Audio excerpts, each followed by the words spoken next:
Music Buzz Live. We are stuck here in Studio A. We got a full house now. We got CT back from Blue, Chad H, Chad Drew, Chloe, Liz. We've also got the man, the legend, Elon in the house. Elan Schwartz. Welcome. What's up, bro? What's going on, everybody? We have, I know we've got a couple events to talk about. The big one, as far as obviously Chris and I's interest, is the one here at Herman's Hideaway. We got Filter and Orgy coming down May 15th. I'm so stoked for that. It's going to be awesome. How the fuck did that happen? A lot of work, my friend. Yeah. You know, just stayed on top of the tour. Made sure that, you know, when they were going to AEG, that, you know, some independent talent buyers like myself had a chance to bid on the deal. All Nice. right. Right on. Well, we all appreciate you taking them away Yeah, from it's AEG. gonna be We'll awesome. say Yeah, that. yeah. I So mean, stoked. well, I love AEG. I mean, to the camera. Yeah. No, we all do. We all have those corporate companies that we love, I think. You know? Yeah, I So- mean, it's it's an interesting thing when you're an independent, you know, and definitely, you know, there's no million dollars coming out of these pockets, so it can be tricky. But I think the industry is very, you know, much more independent. And I think these bands who are used to working with corporate, they really have no problem working with guys like me because it's hands-on. You know, we can a lot of the time throw the show better than AEG can ever throw it. You know, Yeah. they come in and they see the owner of the venue, they see the talent buyer, they see all the main guys right there, you know, in little setting just like this, and they like that. So And in a place like Herman's, like, we can be flexible and do whatever we want to make them happy. We don't have to abide by anybody else's rules. Well, and here. that's a nice intimate setting too, though. You know, last time I saw Filter, we were up at the First Bank or Bank One or First Bank Center. Yeah, there you go. And it was huge, and we didn't really get a chance. I mean, they cut off half of the arena a little bit, but there was a good showing there. So to be able to have them in a nice venue like Herman's, to be able to get up close and personal was cool. It's gonna be That's sick. way cool. Yeah, it's Yeah. going to be awesome. definitely more intimate. Her mic's off. Uh-oh. Uh-oh. Chad, Should Drew- I Chad Drew's hand gonna come over- answer. Yeah, But just red.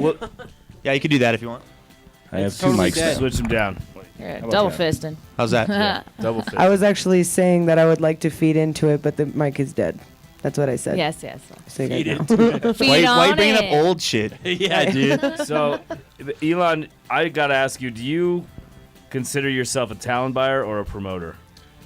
So I consider myself more on the talent buying side of things. I definitely, you know, I think we're all promoters. We kind of have Yeah, to yeah. market. This is a marketing industry. If we're not doing our jobs, getting the word out, then we ain't surviving in the music industry. So That's for sure. to answer the question, a little bit of both. You know, I'm kind of, you know, I think entrepreneur here in the music industry. But talent buying is kind of where it's at, and it's having the knowledge of who's coming through, staying up to date with the agencies, you know, having the good relationships out there. And you know, it's underwriting. That's all, you know, Yeah. that's what this job is. A lot of, you know, finding out what the numbers are, if it's going to make sense in a place like Herman's. And I think this tour did. I think it, you know, that they have a great album coming out, but, you know, they're obviously not First Bank Center material anymore. I mean, are they still great music? Sure, but they had their time, and now, you know, it makes more sense to put them in a venue like Herman's. Dude, I love Yeah. them, dude. That's very true, yeah. Filter I put on still a love great them. show. I can only imagine how good Orgy's going to be. Yeah. Absolutely. You know, Orgy broke into the goth industrial scene way back in, what, maybe 2001, 2002 or so. Yeah, at the latest, I would say. Yeah. I mean, I was in high school when I first heard of those guys. I like Yeah. that shit. 2000s, late 90s. Well, and you know, the cutting edge of Filter right now, you know, they're definitely hitting that industrial market, and they wanted to pair up with a band like Orgy because of essentially the music that they are now writing is really, you know, parallel with a lot of that industrial feel. And I think they've always kind of had Yeah. a little bit of that anyway. So, but they're more so now than ever. That's cool. Cool, yeah. All right. Makes me very excited. Yeah. Actually. I'm so stoked. It's going to be a good Really, show. really I'm really excited. excited. So what else is going on? You got man? Drowning Pool this week, Yeah. right? I got actually, Cool. Drowning Nice. Pool. They have a new album out, so I guess I'm doing them justice. Called Hallelujah. Hallelujah. You That's know, over not now. how, but hell, because I'm sure, as you know, that they're not a Jesus loving band. I'm pretty sure. Yeah. I'm pretty sure the album art has like blood dripping from their heads. Nice. So yeah, I don't think they're welcome to any Christian churches tonight. But Yeah. tomorrow night's the show, and I appreciate you letting me spit out some game on that.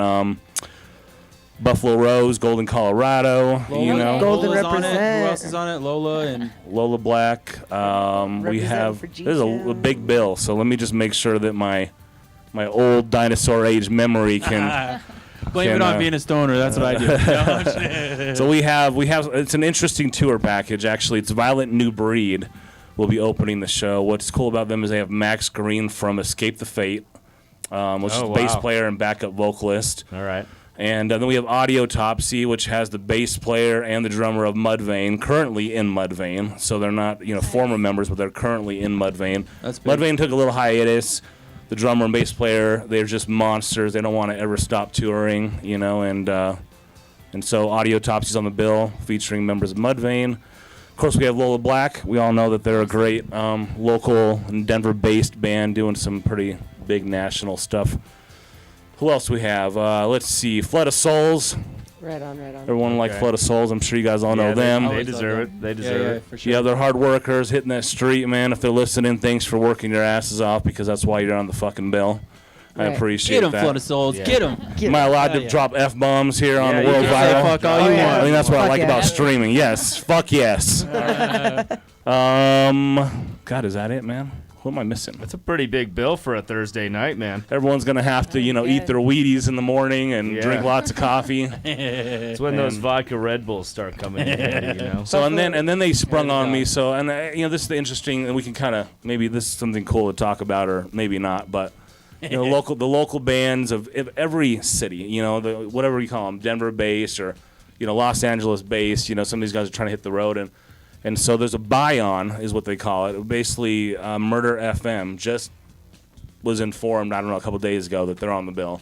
And they paid to be on the bill? So that's kind of the nature, and I think this is something that a lot of people don't like about the music industry. A lot of people in Denver probably aren't familiar with this kind of a thing, because it doesn't really happen in Denver that much, at least not for Denver bands. But if you're a LA band, like bigger markets, that's a pretty common thing, right? It's very common. And one of the things I hear a lot in Denver is, what I hear they call pay to play, and I'm like, well, this actually no. The bands who are out there hustling tickets, getting a cut, and they're that's not pay to play. Pay to play is not. what's going on here, which is essentially thousands of dollars, and then they don't even get paid.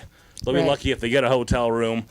They're these guys are sending their riders and say, hey man, it'd be nice if we just got fed tonight. And of course I will always try to feed them, and you have to do at least that much. But That's big, though. I get it, man. I used to be in a band too. Chris Thomas knows some of the band stuff I used to do with, and back in the day when once again the dinosaur age of when we used to tour with, and what was Chris Thomas's old band? Spools of Dark Thread. Sorry, my bad, bro.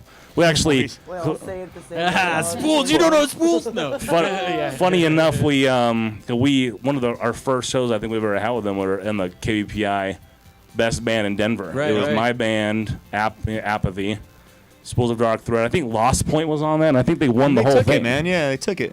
They took it, yeah. So they beat us, those bastards. Now I book Lost Point, so I guess I don't hate them too much. I know they play Herman's quite a bit too, so that's cool. Those are fun days, though, man. We were all carving our niche out in the biz, man. And you've come a long way. You've been working hard, and I respect you and admire everything that you've been doing. You're a peer, and now we're working together, dude. That's huge. It's kind of a big full circle, that's what I like about this industry. Perfect circle. Do you have anything to say about Castleman's closing?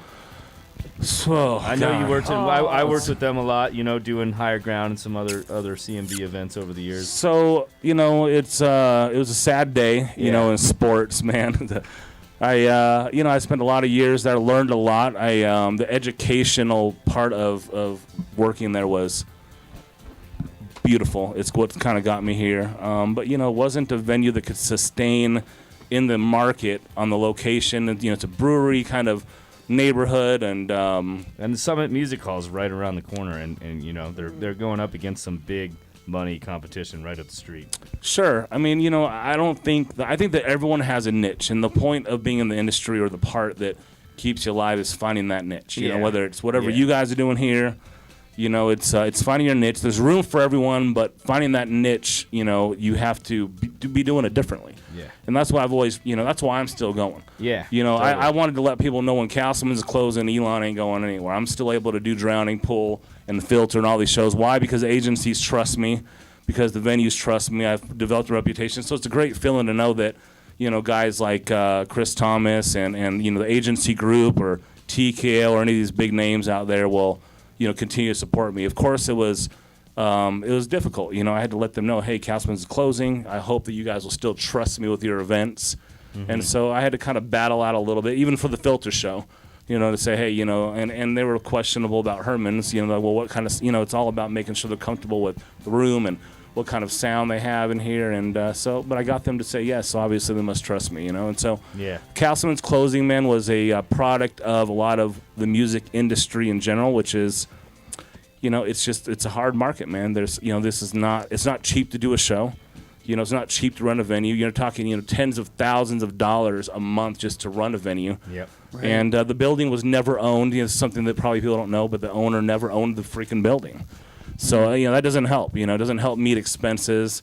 We could buy all the, shows we want. And, we're up against the big dogs out there. So I think at the end of the day, the owner was just, he wasn't passionate about the music industry like I am. Mm-hmm. And I think that, he didn't want to get a loan to keep it going or fight through it until he could finally afford to buy the building. I think he was more or less interested in kind of pursuing his own passions, which had nothing to do with music. A lot of these venues, the reality is and I don't think this is the case at Herman's, but, they're in the food and beverage business. That's what I always say to people. I'm like, we walk into a venue, their interest is to sell beer and to sell food. And there's nothing wrong with that. They had a dream to, open up a room.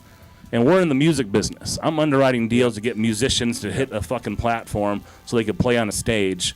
And that's the difference. So really it's a lot of education. When there's a talent buyer and a venue owner, it's a relationship, and the reality is they don't understand the business like we do. The ups and downs of it, totally. The risks that we're taking. And so that's really a talent buyer's and promoter's job, is to educate these venue owners and say, hey, this is what it is.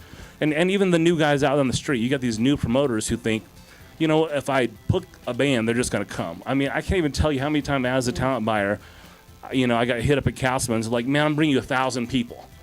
I'm like, well, and have these guys, and I hate to say it, man, it was like the worst, email I've ever received in my life, just uneducated. Like, hey, man, I'm in a band. I'm not going to give you a link. I'm not going to tell you my name. I'm not going to tell you anything about me. But can you fucking book us? No, I can't book us. We deal with that here at Herman's, too. Every day it's the same thing. And I think Herman's, the setup here is a little different than it was at Castleman's because, Chris and I, as the talent buyers, are actually employees of Herman's, but it's kind of the same situation where our work is very separate from the bar staff. You got Kale laughing in here, by the way. Yeah. See, there's Kale back there. Kale's even still here. I had a conversation with Kale earlier today, so we understand. And that's the thing, man, it's I get it. Everyone has a different part of how this machine works. Yeah. And there's a machine here at the venue. There's a machine here in the industry in Denver. There's a machine worldwide. It all really flows together, and it's like a big triangle, man. And the reality is everyone kind of needs everyone. Promoters are important. Bands are important. Everyone's important. There's no one who's not important. But if people don't see those relationships and figure out how we work together and not beat each other up and try to hate on each other, bands are talking shit about other bands, promoters are like, oh, I don't like that guy. It's like, look, this isn't a pissing contest. This is either you can do it and you find your niche and you embrace what is out there, or you will find yourself sinking. And you know what? I'm not going to make you sink. You're going to make yourself sink. Yeah. Preach it, brother. Preach it. I'm saying amen. And I'm not even high, man. I smell some good shit in the background, though, And that's why it's cool to be in Denver, because you can have these business conversations over a bowl. Yeah. Right. That's right. Yeah, I'm getting a contact high, but I don't smoke weed. I like the cannabis, movement, though. I think it's a good thing, For sure. That's exactly how I am, too. So, Dude. real quick before we go to break, man, where can we pick up tickets to this Filter and Orgy show? So we can get those tickets over at, you can go to hermanshideaway.com, I believe. It's not .net, right? It's .com. No, it's .com. That always, okay. And that leads you right to the Ticket Fly. Or you can go straight to ticketfly.com. It's right there. I think they're only $17 or something? Yeah. Wow. That's cool. And so we're keeping it cheap, man. You know what I'm saying? You could scrounge up some change from your kid's piggy bank. Right. You can sell some cannabis on the street. Yeah. You can panhandle. 20 sack. It'll get you in, dude. I will personally go around and panhandle with you if you need a fucking ticket. I look at it like this, man. If someone's going to go all out and hop the fence, break in the back door, and they want to be in the show this bad, it's just let them in. And if they're a fan I just want people here. I got people hit me up, man. I don't have very much money. I'm like, how much you got? I mean, I'm like, that's how I am with these shows because I want people in the door, man. Yeah. sure. So, ticketfly.com, Filter, Orgy. There's another band called Vampires Everywhere on the bill. They're on the tour. They're very heavy, different. And then we have Death Valley High. And then local band Elite. You guys know Elite? Yeah, for sure. Man, now I'm Right even on. more Very stoked cool. about the show. I haven't seen them in so those long. guys have also been around since the dinosaur age, man. Sorry. Yes, I said that. I'm bad. It's okay. That's not They're only the still first loved, time, though. that's the third time he said that during this interview. The dinosaur. 3 times. There's a lot of that going on. No, I had a lot of dino gummies before I came here. That's why. There's something about dinosaurs. You must have going kids on. too, then. I don't know. No, not yet.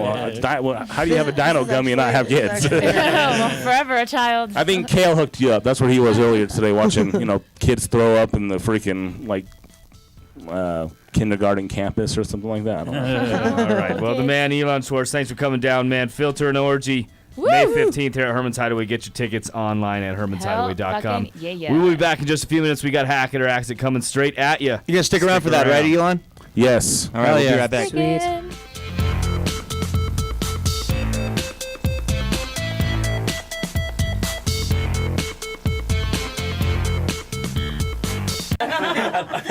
Roll the black. You're on World Viral TV. Yeah. .tv. Okay, so it has been approved that we can say the fuck word. Yeah, you just did. Okay. All of the United States is looking to Denver, Colorado to see what is cool. It used to be maybe California back in the day or maybe New York early along, but now everybody's really looking to Denver, Colorado to figure out what is cool. And when you get accepted by Colorado as cool, well, then it just spills over to the rest of the world. You have to see the vision for this area on South Broadway. This area, 5 years from now, is going to look very different than it looks right now. Right. I'm not supposed to film you giving my tools of the trades like I know. Tools of the trade? Yeah. Separate segments? Separate segments when you do it. Always ID yourself. Say, Hey, this is Bubba Sparks, baby, and you're watching World Viral TV. You better know about it. World Viral. What's up, everybody? It's Tom Maxwell from Hell Yeah, and you're watching World Viral TV, brought to you by Colorado Harvest Company. Get you some. World Viral. We want to take advantage of this area as the highest concentration of cannabis centers anywhere in the world. If you're looking for cannabis in Colorado, you should come to the Green Mile. Colorado Harvest Company.